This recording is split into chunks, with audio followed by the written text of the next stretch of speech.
Welcome to Insurance Funda. If you own a life insurance policy or are planning to get one, you must know how taxation affects your returns. In this exclusive 4-part series, we break down everything you need to know about tax benefits, TDS rules, and how you can legally reduce your tax liabilities.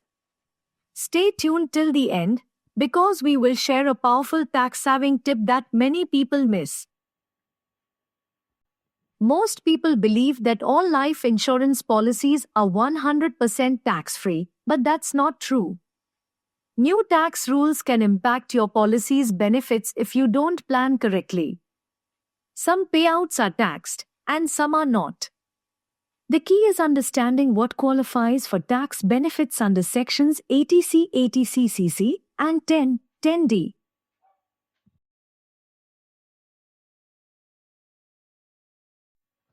First, let's talk about tax benefits on premiums.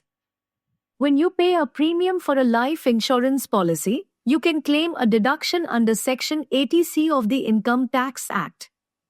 This means that the amount you pay reduces your taxable income up to a limit of 1.5 lakh rupees per year.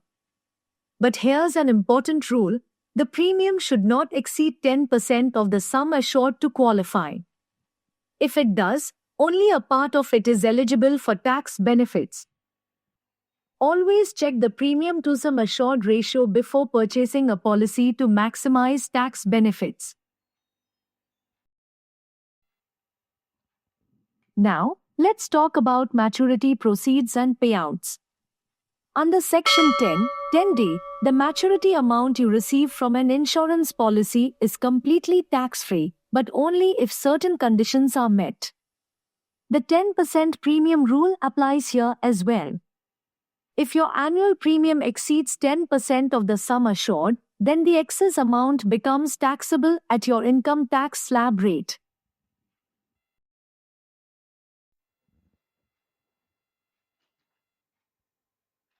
Chronological changes in Section 10, 10D. 1. Before 1st April 2003. All life insurance maturity proceeds were fully tax-free. 2. Between 1st April 2003 and 31st March 2012. The maturity amount was tax-free only if the annual premium was less than or equal to 20% of the sum assured. 3. From 1st April 2012 onwards, the tax-free rule became stricter, allowing exemption only when the premium was less than or equal to 10% of the sum assured. 4. For policies covering disabled individuals, 1st April 2013 onwards, a relaxed limit of 15% of the sum assured was applied for people with disabilities or specified diseases. 5. ULIP's taxation, post-February 1, 2021. ULIPs with annual premiums exceeding 2.5 lakh rupees are now taxable under capital gains rules. 6. New rule from 1st April 2023.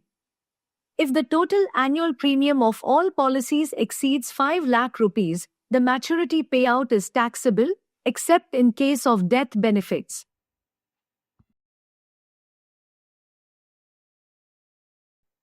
Example: suppose you have a policy with a sum assured of 10 lakhs rupees and you pay a premium of 2 lakhs rupees per year.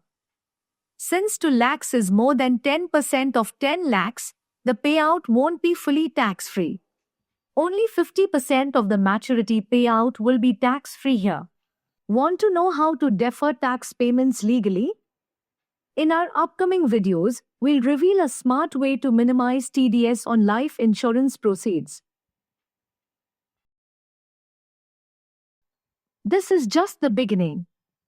In Part 2, we will dive into the taxation of ULIPs and high-premium life insurance policies, a major topic for investors.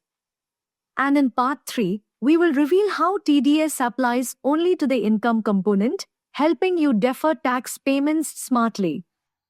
And in Part 4, we will discuss how to use life insurance as a tool for tax-free wealth transfer and more. If you found this video helpful, Hit the like button and subscribe to Insurance Funda for expert insights on insurance and financial planning. Need personalized tax calculations? Check out our smart, all-in-one calculator app, the best insurance and tax calculator available. See you in part 2.